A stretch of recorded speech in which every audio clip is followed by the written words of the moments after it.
Photoshop Illustrator and After Effects with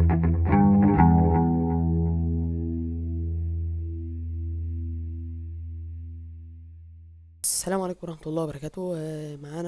معاكم محمد شوقي. تاني درس النهاردة ان شاء الله اللي هو اللو بولي جرافيكس. آم، هو سهل جدا عشان في ناس مستصعباه وفي شوية اخطاء بشوفها هصلحها لكم. انا بس كنت متابعها مع الناس محترفين جدا يعني. فالنهاردة هنبدأ على حاجة سيمبل جدا. هنبدأها بأبسط فكرة وانت كل اللي عليك تاخد الفكرة وتطبقها آه، في حاجات تانية صور تانية يعني. فانا بس هحط صورة سيمبل عشان انا مش عايز اعمل كتير. تمام. لما تلاقي صورة بورتريه زي ديت يعني متساوية في كل حاجة، انت ممكن بس تشتغل على جنب واحد زي ما انا هعمل. تمام. وايه وتعمل كوبي بيست وتقلب تمام. عندك وانا بستخدم الفوتوشوب CC 2014. اهوت. هشتغل مثلا على الجنب ده، واللي مش عنده الرولر ديت يضغط كنترول وار، تظهر له هنا يسحب بقى اي حاجه كده ويحطها عشان بس ايه اعرف اقسم. احنا هنشتغل على الجنب ده كده اهو. تجيب صوره بس الكواليتي بتاعتها حلوه. تمام. هنبدا اول حاجه ان احنا نعمل دبل كيت، كنترول وجي، او ممكن تضغط كليك يمين تعمل دبل كيت لاير. خش على اللي فوق ده عشان لو اتلخبطت او حاجه متبوظ الصوره على الفاضي يعني. انت كل اللي بتستخدمه تول و... وأداة صغيرة تانية كده اسمها افريج. التول قصدي هي بولي جونال لازو تول. تمام. وديت تول بتستخدمها عشان تعمل مثلثات زي كده اهو، واشكال آه مسطحة يعني. تمام. وفي هو مش فلتر انك تضغط عليه يحول لك، هو بس فلتر بيجيب اسمه افريج، متوسط يعني متوسط الحتة اللي انت مختارها، يجيب متوسط البشرة عشان يعمل الاشكال اللي احنا عارفينها. هنبدأ بسم الله. نبدأ اول حاجة من هنا كده. بصوا، بسم الله نعمل تفصيلة صغيرة كده اهو. اهو. تمام. اهو. تمام.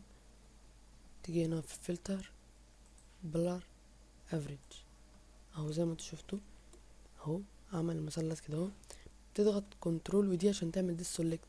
طبعا احنا هنعمل مثلث قصاده اهو. اهو. تمام كده اهو. بدل ما تضغط وتضغط هي كتر اللي هي موجودة، طالب منك تضغط كنترول واف علشان الشورت كات يعني. كنترول واف ده معلش، كنترول واف. تضغط كنترول ودي علشان تفك. مش هتبقى واضحة قوي يعني، هي لسه يعني انت في اول الطلعة يعني. اهو تفضل بقى شغال على كده اهو. اهو. عادي لو اتلخبطت مش لازم يطلع مثلث مثلث يعني. اهو. اهم حاجة يبقى عشوائي عشان يعمل شكل ميبقاش منتظم، احنا مش عايزينه يبقى منتظم، عايزين يطلع عشوائي. اهو. اهو. الحكاية مش صعبة يعني. اهم حاجة بس تعرف تعمل التفرقة بين الايه، بين المثلثين، تبقى شايف كويس.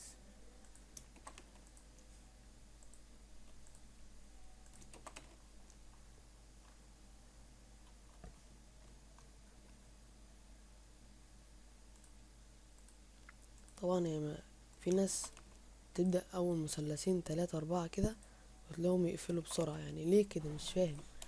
يعني هي حاجة مش بتزهق قوي، بس في الآخر هتطلع معاك رسمة، يعني تطلع حاجة فن. بالنسبة للناس اللي بتقول تأثير واللي يقولك فلتر واللي يقولك مش عارف ايه يعني ليه كل ده برضه؟ طب ما انت تشوف فيديوهات وتتأكد من نفسك. يعني الحكاية مش كده يعني، في ناس بتتعب وفي الآخر يقولك ايه ده فلتر، يعني ليه كده مش عارف.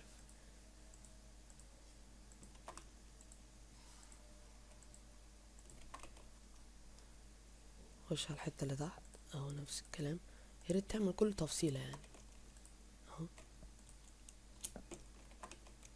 في تفصيلات صغيرة كده برضو لازم تعمل.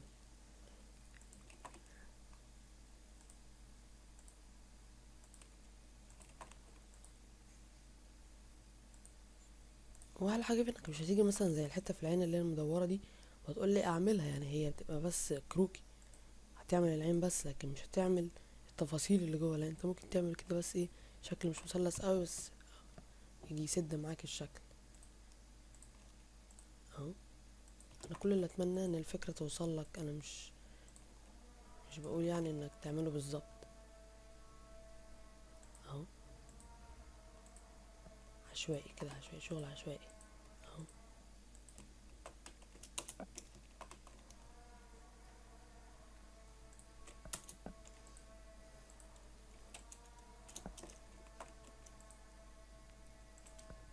في الحتت الواسعة تعمل مثلثات ايه واسعة، متقلقش.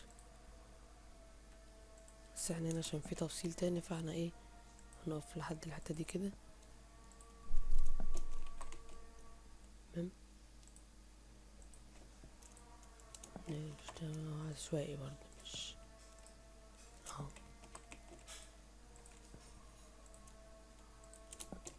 الرسمة مش هتبان غير لما تخلصها كلها.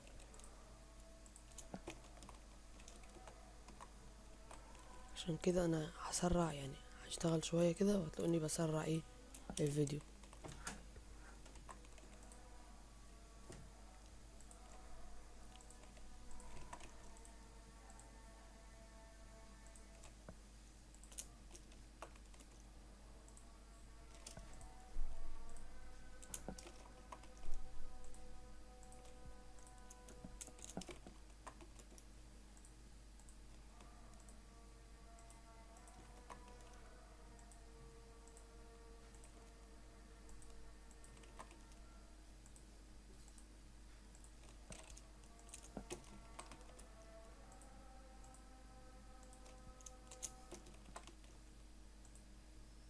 نخش على العين.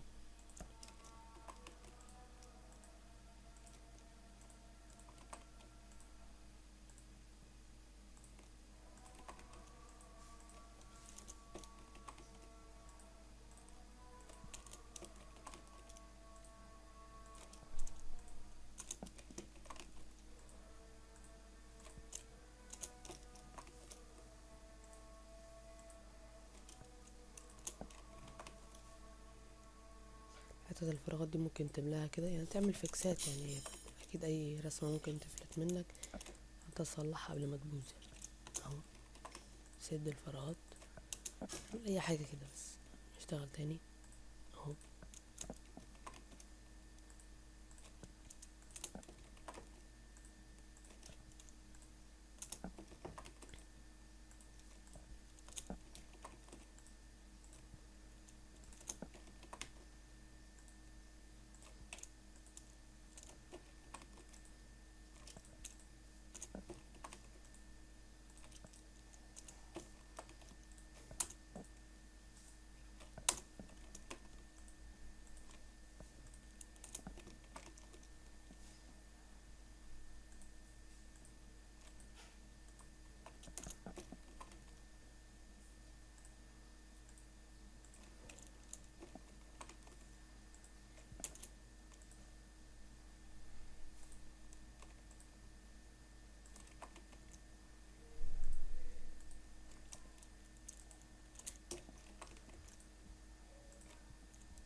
زي ما انتوا شايفين اهو. بس ايه، بيبقى فيه فراغات بقى ايه ممكن نملاها بعدين اهو. مش فارقة يعني، هي تتملى في الاخر. نرجع تاني هنا.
خلي بالنا بقى من تفصيلات ايه، يعني منجيش مثلا الحتة دي ونعمل مثلث قد كده اهو، عشان الحتة دي احنا هنعمل المثلث وهنعمل المسدس وهنعمل الحتة السوداء يعني.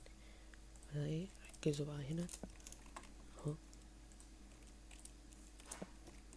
كل الحتة السوداء دي نعملها في مثلثين اساسا عادي، بس احنا ايه نعمل كده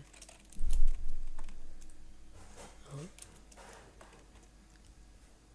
نيجي من فوقيها نعمل كده، تحتها نعمل كده.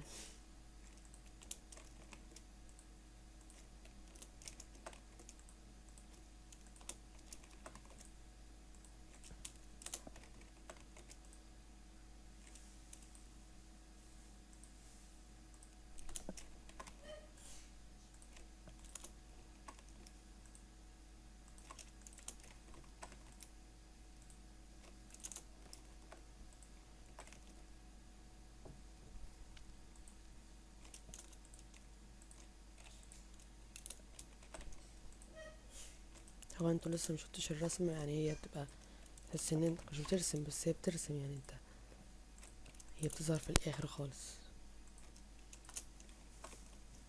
حتى في ناس تزهق تقول ايه، تيجي في النص وتقول ايه ده الرسمة اللي انا عاملها دي هتطلع بايظة، يجي لغى كل اللي عمله ليه برضو مش عارف.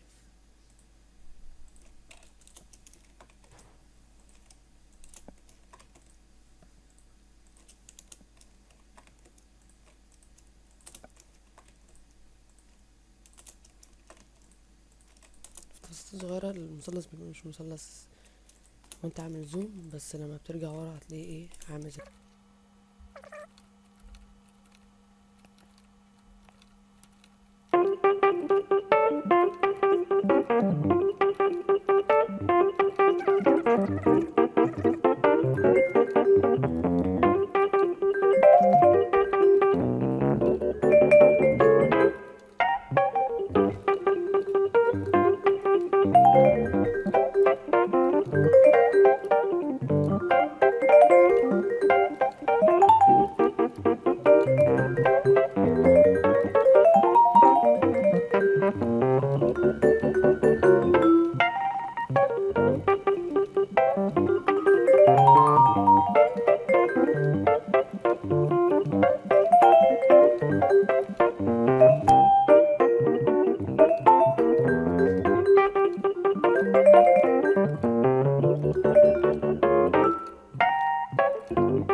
وزي ما انتوا شايفين الرسمة كده خلصت، احنا خلصنا الجزء ده كله تمام. كل اللي علينا ان احنا هنجيب ال rectangular اللي هي ال select tool ديت تمام، ونيجي على الناحية دي اهو، ممكن نعملها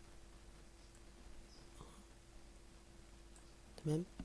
تضغط كنترول وسي، كنترول وفي، تلغي اخر واحدة، تلغي اخر واحدة اهو، كاترولوجي، تضغط كليك يمين اهو. احنا بس نشيل البتاع ده خالص. زي ما انتوا شايفين هو طبعا انا عاملها بيزك خالص، وهي طبعا مش مظبوطه، بس انت لو عملتها بالراحه وبهدوء وكل حاجه هتطلع زي الفل. تمام. هي بس اتعملت بسرعه وكروتت وكده. ودي شخصيه السولدرز بتوع فيلم ستار وورز. واتمنى ان هي تكون عجبتكم الفكره، بس انا عايزكم تلقطوا الفكره مش اكتر، ما يخصكمش الرسمه التعبانه دي، وتعملوها على تفضلوا تجربوها على صور كتير وعلى شخصيات. مش شرط تكون الشخصيه كده اهوت ان انت تدمجها مع بعض، ان انت لا يبقى وش كامل اخد زاويه او حاجه، ترسم كل تفاصيلها وتبقى الرسم زي الفل. اتمنى تكون عجبتكم وفدتكم في حاجه. وما تنسوش اللايك والديسكريبشن والسبسكرايب والحمد لله. والسلام عليكم ورحمه الله وبركاته.